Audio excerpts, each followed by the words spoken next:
Hello students, in today's topic we will be studying about angle between the vectors and resolution of vectors, and trust me, both the topics are very important according to understanding of concepts of vectors.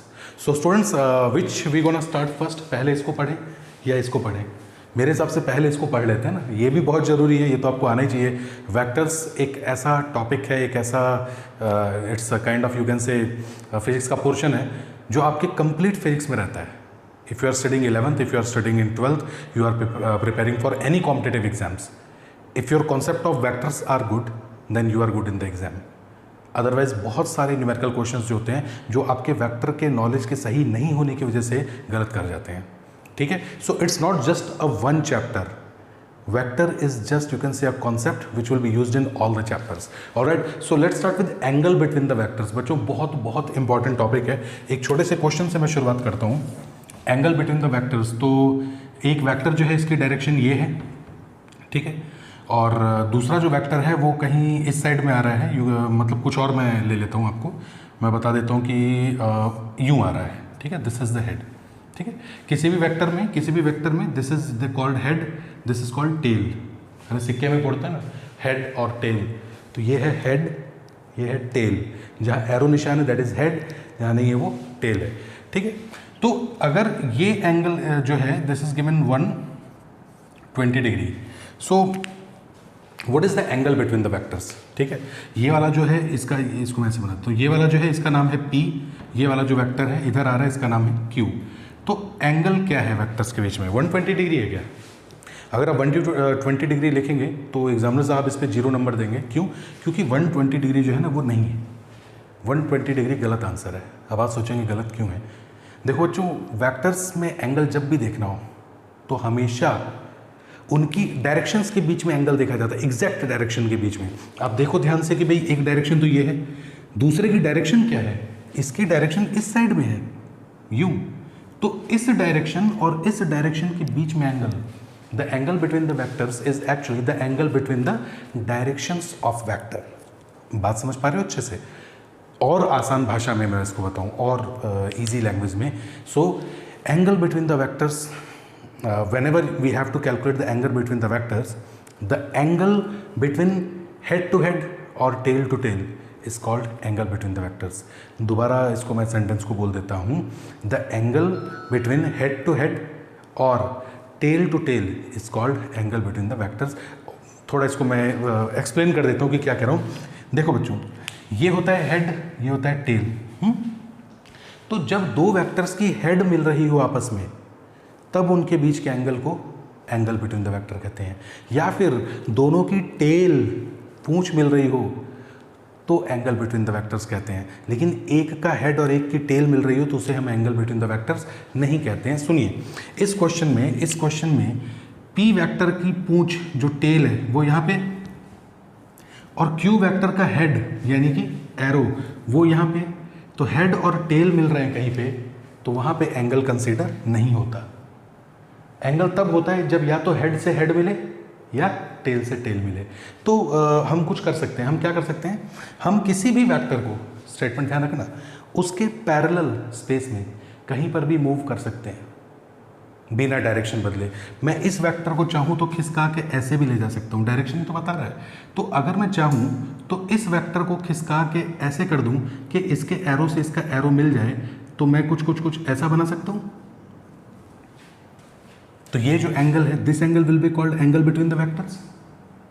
अब आप सोचिए कि complete जो है वो 180 है ना भाई। कोई भी सीधी लाइन है, उस पूरी लाइन पे एंगल जो है वो 180 होता है। तो ये पूरा 180 डिग्री है, उसमें से ये 120 है, तो ये कितना होगा? 60 डिग्री हो जाएगा कि नहीं हो जाएगा?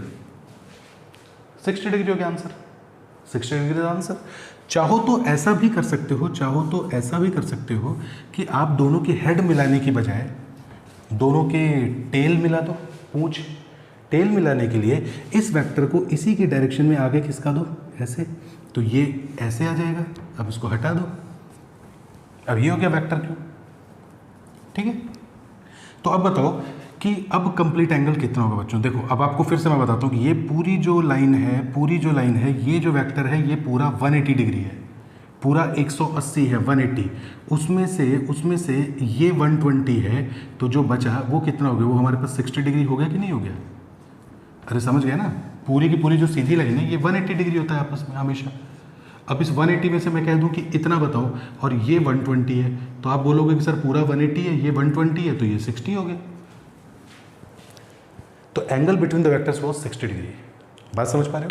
और अपने क्वेश्चन ले लेते हैं, 1-2 क्वेश्चन और ले लेते हैं। चलो प्रैक्टिस के लिए मैं बताता हूँ, इसको मैं मिटाता हूँ, है ना। आप मुझे बताओ कि एक इक्विलैटरल ट्राइंगल है, इक्विलैटरल ट्राइंगल है ना, और इसका नाम है पी, क्यू और आर। ये डायरेक्शन इस साइड में है, इसकी डायरेक्शन जो है वो इस साइड में है, और आर वाला देखो, पी वाले की डायरेक्शन इधर है ना, यहाँ पे एरो ये रहा। क्यू वाले की डायरेक्शन इस साइड में है और आर वाले की इस साइड में है। तो आप बताओ एंगल बिटवीन पी और क्यू कितना है और क्यू और आर कितना है, बताइए। मैं इसको साफ कर देता हूँ जल्दी से। एंगल कैसे निकालोगे इनके बीच में? एंगल बिटवीन पी और क्यू कितना है और क्यू और आर के बीच में कितना है, ये आपको बताना है। बच्चों एक चीज़ दिमाग में रखना है यार कि ये इधर जा रहा है, ये इधर जा रहा है, दोनों की हेड या टेल नहीं। अब ये इक्विलैटरल ट्राइंगल समबाहु त्रिभुज है, समबाहु त्रिभुज में ये पूरा 60 डिग्री होता है, 60। इक्विलैटरल ट्राइंगल में हर साइड जो है वो 60 डिग्री होती है, 60 डिग्री। तो अभी आप एंगल नहीं देख सकते इसमें, क्यों? क्योंकि P वाले की एरो हेड यहाँ मिल रही है, लेकिन Q वाले की टेल यहाँ मिल रही है, तो एंगल नहीं देखेंगे। क्या करेंगे हम या तो P वाले को आगे खिसका दो या Q वाले को पहले ले जाओ। तो अगर मैं P वाले को आगे खिसका के मैं यहाँ P बोल दूँ, मैंने कहा ये P है, तो ये वाला एंगल देखा जाएगा, ठीक है। ये कंप्लीट होता है 180, उसमें से ये 60 डिग्री है, तो रिमेनिंग कितना हुआ बच्चों? 120 डिग्री। समझ गए एंगल बिटवीन द वेक्टर्स? तो P और Q में 120 डिग्री का एंगल आएगा, 120 डिग्री। डायरेक्शन में फर्क देखिए, दोनों के डायरेक्शन के बीच में एंगल, ठीक है। अच्छा Q और R में कितना आएगा बच्चों? Q जो है ना, Q वाले की हेड जो है वो यही है, Q वाले की डायरेक्शन यही है, और R वाले की डायरेक्शन, ये दोनों की डायरेक्शन ही तो कोइंसाइड कर रही है। अरे दोनों का एरो आपस में मिल रहा है, या तो दोनों का एरो का जो हेड है वो आपस में मिले, या दोनों की टेल आपस में मिले, वहीं पे एंगल देखना है।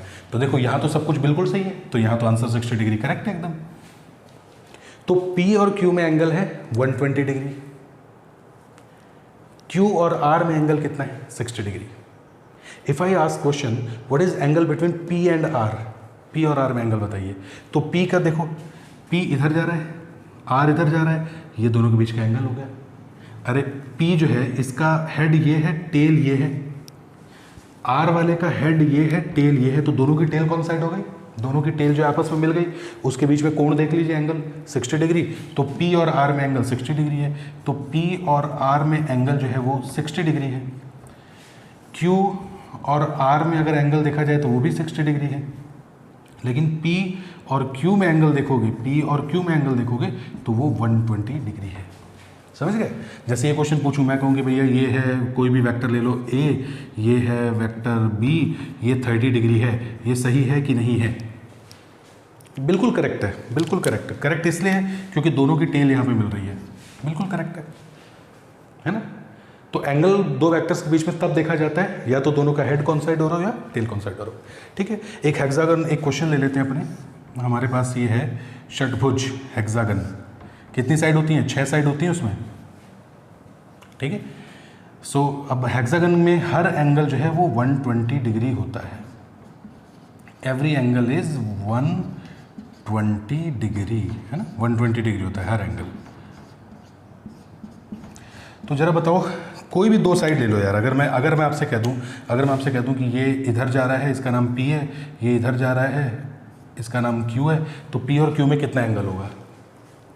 P का एरो और Q का टेल, P का हेड और Q का टेल मिल रहा है तो एंगल नहीं देख सकते, इसलिए इसको आगे निकालना पड़ेगा, ये एंगल हो जाएगा, ठीक है। तो पूरा का पूरा 180 है, तो ये कितना हो गया? 60, तो ये 160 डिग्री हो गया। ऐसे हम लोग एंगल्स को निकालते हैं। क्लियर हो रहा है कॉन्सेप्ट एकदम? कोई दिक्कत वाली बात नहीं है? चलिए, अब इसमें एक डाउट स्टूडेंट्स को रहता है कि सर एंगल जो है वो ऐसे ही क्यों देखने हैं, जैसे एक क्वेश्चन रहते हैं, बड़ा फेमस क्वेश्चन है और स्टूडेंट्स को लगता है कि सर यहाँ पे एंगल कैसे देखना है, ये ज़रा समझ में नहीं आ रहा है, तो मैं बता देता हूँ कैसे देखना है एंगल। देखो बच्चों, अगर मैं कह दूँ कि एक वेक्टर ये है और एक ये है, अब इसमें एंगल कैसे देखना है। इस वेक्टर का नाम है P, इसका नाम है Q। अब आप बोलोगे सर दोनों की टेल मिल रही है, तो एंगल ये वाला देखूं कि ये वाला देखूं। आप एंगल ये वाला देखिए, ये वाला एंगल, इस वाले एंगल यानी थीटा, कुछ भी हो सकता है, तो इस एंगल को देखना है। ये वाला देखोगे तो 180 से प्लस हो जाएगा, 180 से ज़्यादा, तो हमें हमेशा ना लेस देन 180 एंगल के बारे में बात करनी है, लेस देन 180 डिग्री। कई बार इसको लोग एक्यूट एंगल बोलने की कोशिश करते हैं, एक्यूट ये नहीं होता है, इससे कम होता है काफ़ी।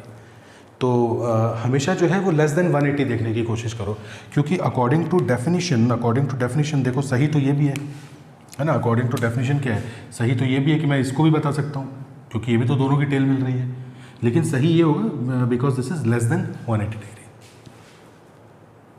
क्लियर हुआ कॉन्सेप्ट? ठीक है, तो ये हमारे पास आता है बच्चों एंगल बिटवीन द वेक्टर्स।